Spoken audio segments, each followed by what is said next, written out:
श्री स्वामी समर्थ. नमस्कार, मी नंदिनी. माझ्या यूट्यूब चॅनलवर तुमचं खूप मनापासून स्वागत करत आहे. तुमच्या मनातील सर्व चांगली इच्छा स्वामी महाराज पूर्ण करो ही स्वामींच्या चरणी प्रार्थना करते आणि आजच्या नवीन व्हिडिओला सुरुवात करते. तर आज वार आहे गुरुवार आणि आज आलेली आहे अजा एकादशी. तर श्रावण महिन्यातील कृष्ण पक्षातील एकादशीला अजा एकादशी म्हणून ओळखलं जातं. तर एकादशी तिथी ही प्रत्येक महिन्यामध्ये 2 वेळा येत असते आणि प्रत्येक वर्षामध्ये 24 एकादशी ह्या येत असतात आणि ह्या प्रत्येक एकादशीचं महत्त्व हे वेगवेगळं असतं. तर अजा एकादशीचं व्रत केल्याने, विधिवत पूजा अर्चा केल्याने व्यक्तीला जे काही पाप केलेले आहेत किंवा वाईट कर्म केलेले आहेत तर त्यातून मुक्ती मिळते आणि व्यक्तीच्या मनोकामना ह्या पूर्ण होतात. एकादशीचा पवित्र दिवस हा भगवान श्री हरी विष्णूंना समर्पित असतो आणि या दिवशी विधिवत भगवान विष्णूंची पूजा अर्चा केल्याने त्यांची कृपा आशीर्वाद हे आपल्यावरती राहतात आणि आपल्या मनोकामना पूर्ण होतात. तर पहा, आपल्याला एकादशी तिथीला भगवान श्री हरिविष्णूंची पूजा तर करायचीच आहे. त्याचबरोबर वास्तुशास्त्रामध्ये सांगितलेले काही उपाय देखील आपल्याला घरामध्ये करायचे आहेत. तर आजच्या व्हिडिओमध्ये मी तुम्हाला अतिशय प्रभावशाली उपाय सांगणार आहे.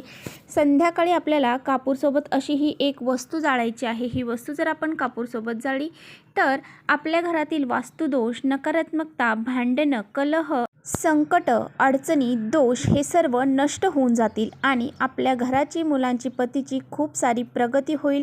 7 पिढ्यांचं दारिद्र्य आपलं नष्ट होऊन जाईल आणि आपलं घर हे आनंदमय होऊन जाईल. असा हा अत्यंत प्रभावशाली उपाय कसा करायचा आहे याबद्दलची संपूर्ण माहिती आजच्या व्हिडिओमध्ये आपण जाणून घेणार आहोत.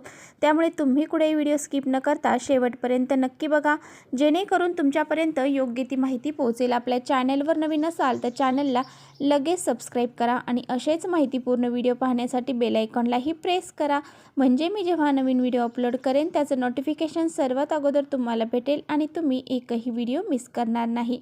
त्याचबरोबर कमेंट्समध्ये ओम नमो भगवते वासुदेवाय नमः हे लिहायला देखील विसरू नका.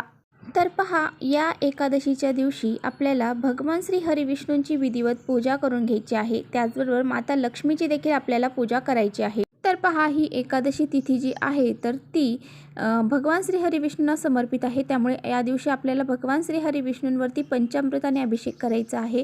तुमच्याकडे भगवान श्री हरिविष्णूंची मूर्ती नसेल तर तुम्ही लड्डू गोपाल जे आहेत तर ते सर्वांच्याच घरामध्ये असतात, त्यांच्या मूर्तीवर तुम्ही हा अभिषेक करू शकता आणि त्यांना आवडणारे पिवळे वस्त्र, पिवळे फुलं त्यांना अर्पण करायचे आहेत. त्याचबरोबर पिवळा नैवेद्य त्यांना दाखवायचा आहे. अशा पद्धतीने धूप दीप ओवाळून घ्यायचा आहे. पंचोपचार पूजा त्यांची करून घ्यायची आहे आणि त्याचबरोबर तुळशीपत्र देखील आपल्याला भगवान श्री हरिविष्णूंना अर्पण करायचे आहेत आणि त्याचबरोबर आपल्याला तिथे तुपाचा दिवा लावायचा आहे. तुळशीपाशी देखील आपल्याला शुद्ध गाईच्या तुपाचा दिवा लावायचा आहे, कारण तुळस ही भगवान श्री हरिविष्णूंना अतिशय प्रिय आहे. तर पहा, हा जो उपाय आहे तर तो आपल्याला आज संध्याकाळी करायचा आहे. आता संध्याकाळी कधी करायचा आहे? संध्याकाळी 6च्या नंतर तुम्ही हा उपाय रात्री 12 वाजेपर्यंत कधीही करू शकता. परंतु तुम्हाला जर वेळ असेल, म्हणजे तुम्हाला 6 ते 9 या वेळेमध्ये जर वेळ भेटला तर या वेळेमध्येच हा उपाय करण्याचा जास्तीत जास्त प्रयत्न करायचा आहे, कारण ही जी वेळ आहे तर ती घरामध्ये लक्ष्मी येण्याची वेळ आहे आणि ह्या सकारात्मक वातावरणामध्ये जर आपण उपाय केला तर त्याचे फळ हे आपल्याला पटकन मिळत असते. त्यामुळे अशा वातावरणात तुम्हाला जर शक्य असेल तर तुम्ही ह्याच वेळेमध्ये उपाय करण्याचा प्रयत्न करा. त्याचबरोबर बघा, जर तुम्हाला ह्या वेळेमध्ये शक्य नसेल तर संध्याकाळी 6च्या नंतर रात्री 12 वाजेपर्यंत तुम्ही हा उपाय कधीही करू शकता.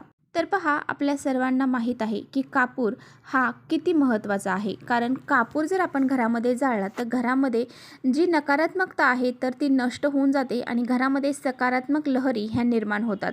त्याचबरोबर घरामध्ये जे सूक्ष्म जीवजंतू असतात त्यांचा देखील नाश होऊन जातो. तर पहा, आपण या विशिष्ट तिथींना कापूरसोबत काही वस्तू जाळल्या तर आपल्यावरती देवही प्रसन्न होतात आणि आपल्या घरातली जी नकारात्मकता आहे, अडचणी आहेत, दोष आहेत ते सुद्धा निघून जातात.